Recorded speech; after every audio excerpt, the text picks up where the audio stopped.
for, so much so that your kids were asking you about when you were going to collide against Errol Spence Jr. Now that we're 10 days away from this mega matchup, what does this mean to you? Well, it means everything. Like I said, this is going to put the cherry on top for my career, and I've been waiting for this moment for a long time now, and it's here now, and I can't wait till Saturday to get it on. You got here on Sunday. Why did you decide to come to Las Vegas nearly 2 weeks before the fight? Is that something customary, or is it just extra added things that you're trying to do to better equip yourself for this huge fight coming up on July 29th?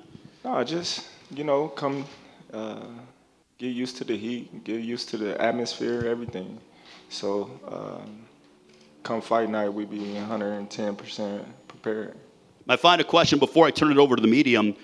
When you fought Ricky Burns and you had to go over there to capture your first world title, did you ever think that you would be here in Las Vegas headlining a massive pay-per-view, a fight that the world has been clamoring for such a long time? Not at all. Like I always said before, when I fought Ricky Burns, my only thing was winning a world championship title. That was my dream. That was my goal.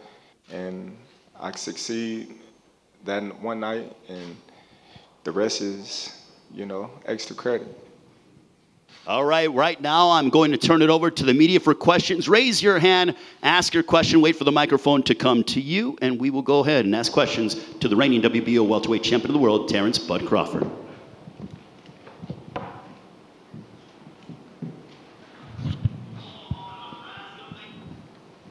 Hey, good afternoon, Terence. Welcome to Las Vegas. How you adjusting to the climate and to the elevation up in here in the heat?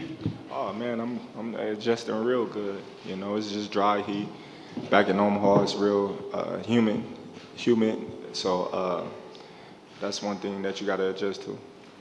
Well, we see some of your workouts online that you're posting, looking pretty grueling going uphill. Legs feel fine. Everything is going to be fine on fight night. Is that what you came out early, like you just mentioned?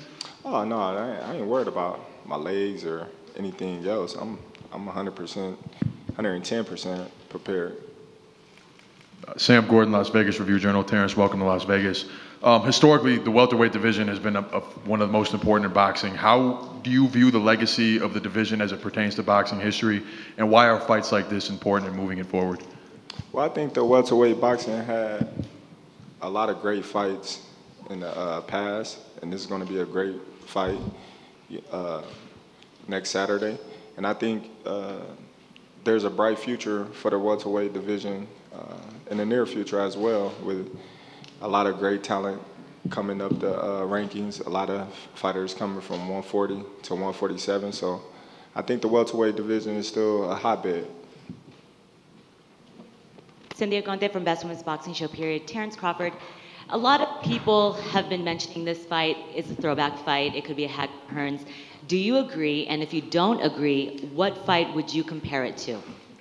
Well, I don't compare it to no fight. I compare it to Terence Crawford and Errol Spence Jr. because at the end of the day, we the one that's fighting. So I don't like to compare myself to no other fighter.